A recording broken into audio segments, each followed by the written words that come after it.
Hey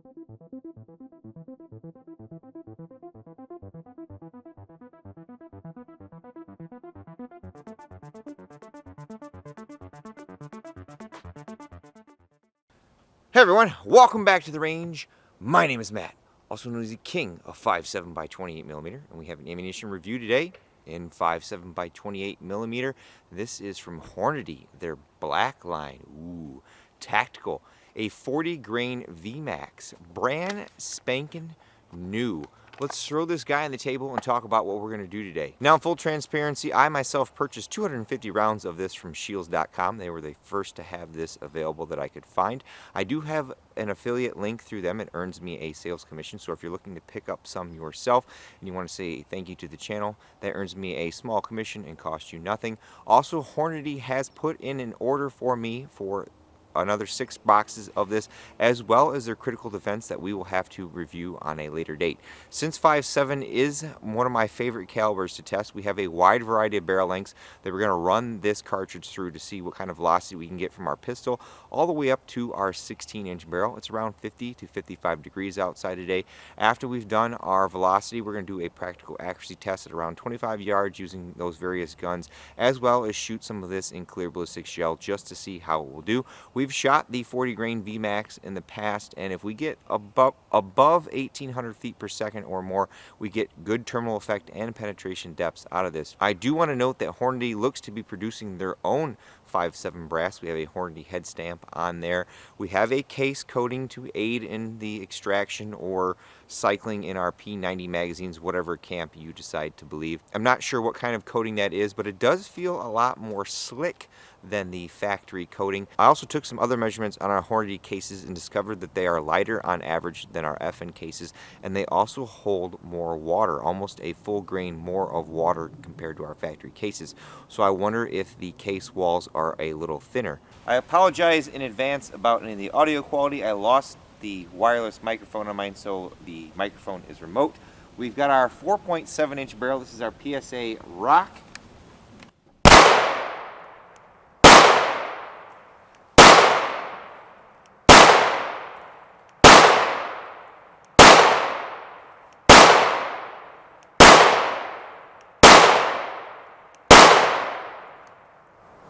Got lock back and good function. As always, we will run a control lot of American Eagle and our SS-197 on the same day to see what kind of velocity gain we're getting from these loads. Now our newcomer, this is our 5-inch Smith & Wesson M&P 5.7.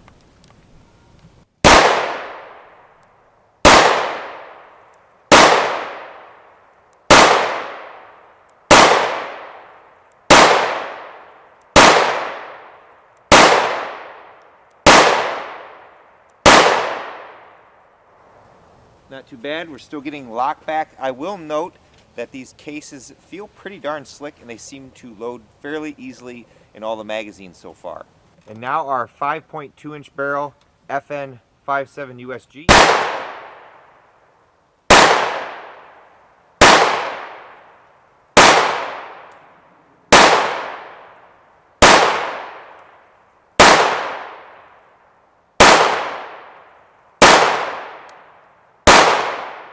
Now our 5.2-inch Rock, we've got this one decked out pretty good. We got the Eden compensator on here, got the Viridian RXF45. This might be too heavy of an optic for this slide, although we're getting good velocities off this load, so that may help it cycle.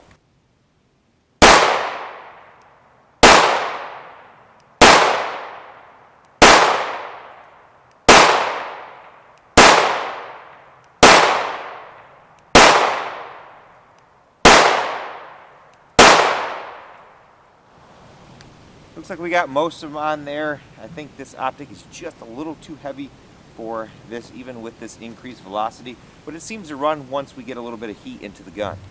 Now the last of our pistols, this is our Ruger 5.7. This has a 5.5-inch barrel.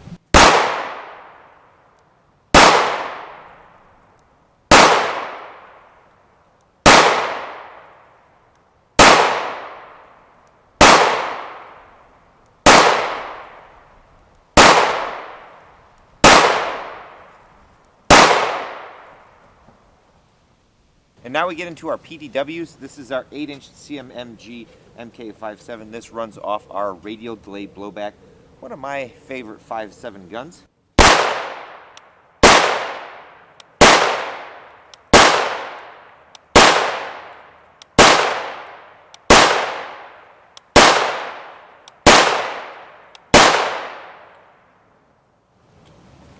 So far, good function in our firearms. Again, a very small sample size. I only have 250 rounds of this, so you're going to want to run quite a bit of this in here. But for making their own brass so far, good velocity and function.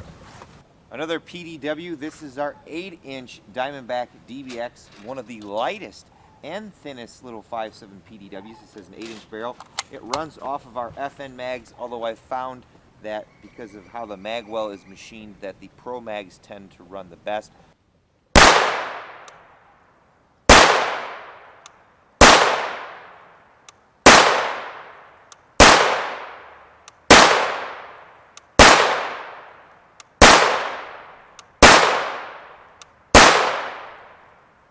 And now the Space Gat. This is our Kel-Tec P50, has a 9.4-inch barrel. Another very compact little firearm. Not too shabby, if I do say so myself. Don't much like the trigger, and this gun doesn't like some of the hotter loads. Oh. First failure to cycle.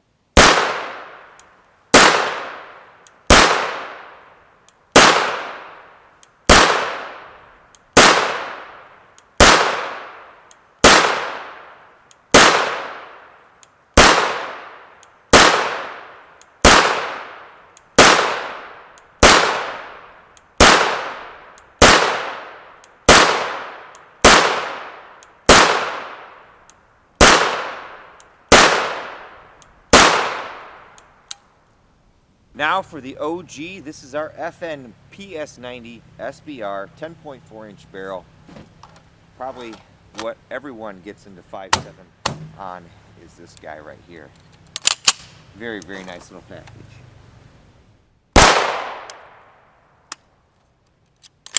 Although, got a choke on the first round there.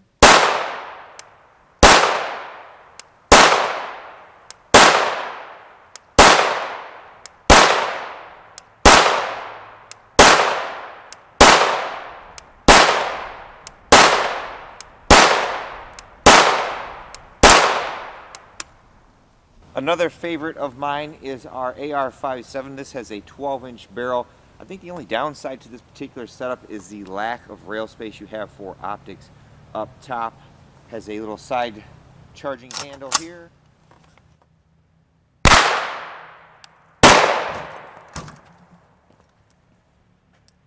And that's not good, folks.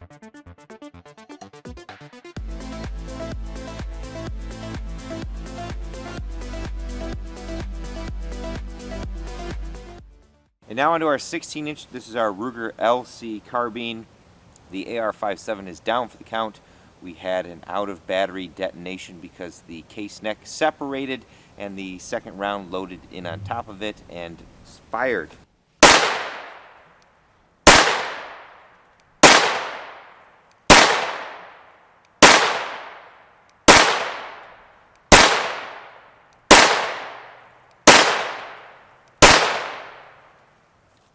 Here are our practical accuracy results at 25 yards using a few of the popular 5.7 guns. Here is our ROC 2.105 inches. That was the 5.2-inch barrel with a Holosun 407C up top. This one is from the Ruger LC sighting in, so ignore that. Then our MK57 with a 6-power optic, 1.08 inches. We shot the M&P from a bag, just like the ROC with the crimson trace on there, 2.338 inches. We had 3 close there and 2 walkers for some reason. The best of the bunch, though, remains our Ruger LC carbine at 0.432 inches. Now, look at that. Now, for the outlier, you see this guy, 1, 2, 3, 4, and 5. That is our B&T or Jarvis barrel from our Mark II USG with the DT Chaos slide cover and the Trigicon RMR. I am not sure what that large discrepancy is. We'll have to fire some other ammunition through that gun, maybe at a closer range. Maybe there's something wrong with that barrel.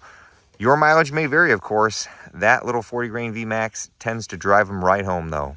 All right, we're gonna see what this bullet will do in gel. I have a 6x6x16, 10% clear ballistics gel block down there. That's what I've always used. Now, results from that block can never be compared to organic gel, but based on the Lucky Gunner's ammo test that we saw not too long ago, penetration depths in 5.7 organic versus clear seem to be about the same. Now with this 40 grain VMAX, we want that velocity up there, and Hornady is doing a good job with this load. So we're going to do a shot out of the pistol, the PDW, and the 16-inch just to see what kind of penetration depths we are going to get.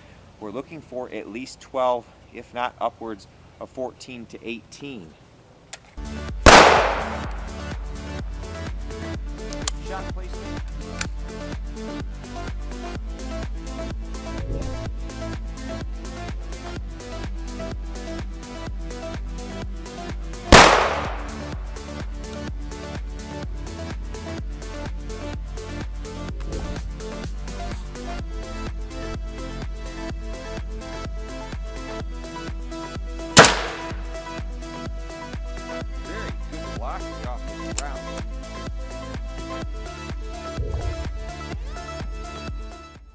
Our top wound channel right there is from the pistol. It looks like we got about 1.5 inch neck.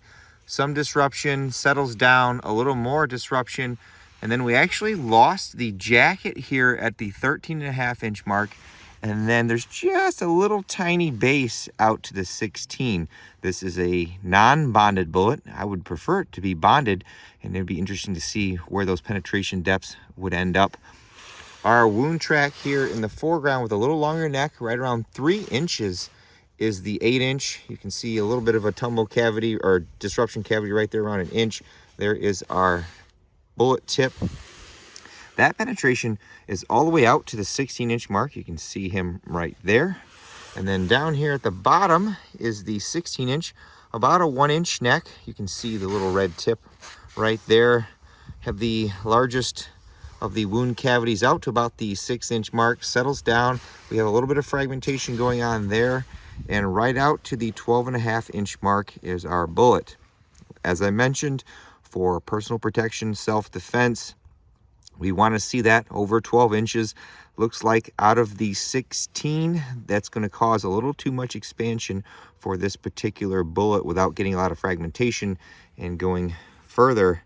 But the 8-inch and the 5-inch, those are good penetration depths. Here is a top-down shot, the PDW 16-inch and pistol. All right.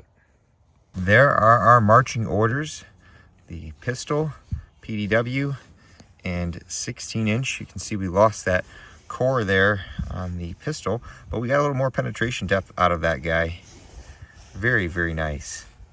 Since with 5.7, our claim to fame is being able to penetrate certain types of soft armor up to level 3A, I always try to include that in our ammo assessments. Generally speaking, that ability is reserved for the restricted SS190 load, as well as some of our copper boutique loads. However, with 3A, depending on the panel type, you can defeat it if you have velocity along with a little bit of bullet construction and weight. So we have a couple different types of level 3A panels depending on how this goes. They were donated by Tactical Scorpion Gear. I do have a discount code from them. It is Armor King. I think it saves you either 10 or 15%. So if you're looking at picking up some of this armor, that kicks back to my channel and I buy more armor and different things with it. So we'll start with the Rock and a fully flexible 100% air mid panel. If you can tell by a lack of slow motion and an increase in barrel length, that means we did not succeed. But let's see what the 8-inch can do.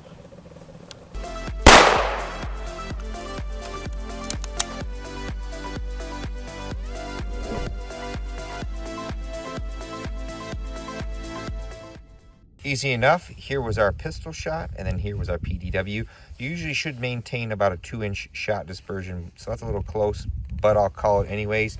Like I said, no penetration on the pistol, but the PDW, we got penetration but we only made it to around 6 inches. That is very, very inadequate for a 12-inch minimum, but you got through. You're going to need multiple follow-up shots in close proximity to defeat level 3A with this 40 grain VMAX. Again, that particular bullet is not designed to penetrate 3A. It's only doing so mainly because it has an increase in velocity. If we step up to a polyethylene plate, this round would likely be stopped. Here is what we pulled out at 6 inches. That is just the jacket, not a significant amount of mass there. I'm sure someone will ask in the comments below on whether or not we can resize our Hornady brass. We have our Lyman dies right here. I really recommend these dies because I haven't had any issues with them shaving off the factory coating. When we resized the AAC brass, that particular coating needed a lanolin oil mixture for a lube to resize them. These ones have already kind of cheated, but they actually go in our sizing die dry. Now, obviously, you're going to want to clean these in our simple green water mixture that we recommend before you stick dirty cases in there. But nice. I would always recommend, though, with these, that you put some one-shot case lubricant on there so you don't get any stuck cases and rip one off in your sizing die. I went ahead and threw some one-shot resizing lubricant on this case. Very, very smooth through there. No problem on. I do recommend a case gauge with 5.7 because with how frail the brass can be, sometimes you can smash the neck over and not know it when seating a bullet. But that slides right in there. This is the Sheridan cutaway model. Elite Ammunition also sells a case gauge as well. Either one will do. Both are very good quality units. Well, folks, there you have it. We met the box velocity and we did it out of the pistol. We had superb velocity across our wide array of barrel lengths. Very, very good velocities, in fact. Now, on the flip side, I think that lighter case that we mentioned early on means that these case walls might be a little thinner, and we were getting neck separations in various different firearms that we shot today, and that's not a good thing. We actually had an out of battery detonation on our AR-57 and it took it out for the day. It looks like it bent the charging handle, so I can't move it. We had really good practical accuracy out to 25 yards with all of our barrels except for that B&T out of the 5.7. I'm not sure what happened there. Usually in my testing, our little 40 grain lead bullets tend to do very well, especially out of our Ruger LC with our suppressor on there. For our gel results, we got ample penetration out of all of our barrel lengths except for our 16. We got right there to the bare minimum 12.5 inches of penetration. We were unable to penetrate our soft level 3A from our pistol. It took our PDW to do it. As far as the rest of the reliability goes, besides those separated necks, we didn't see any signs of overpressure through our primers or anything on the case that would indicate that this is a, quote-unquote maximum load. With all that being said, it's time for me to get the heck out of here because it's Sunday and it's family movie night and I'm getting hungry. But at the end of all my videos, I take a moment to thank all those who help make these possible because there's a lot that goes into them. Number one is my wife and son. Deacon came out to do some shooting with me today and help me move things around. Number two is my Patreon and Subscribe Star and YouTube channel memberships. I have a link tree in the description below. Like various other content creators, there's affiliate codes and discount links in there, and they earn me a sales commission and they cost you nothing. And essentially what I do with that is put this right back in the channel. I blew up a PS90 magazine today, so that's $50 that I'll have to go and buy a new one. Number three is shields.com because they actually had this in stock first and shipped it out rather quickly. I got it the same week I bought it. Number four is Hornady. A big thank you to them in advance because they are going to send us some of their critical defense for us to review. And of course, number five is you all for watching. Until next time, I'll catch you at the range.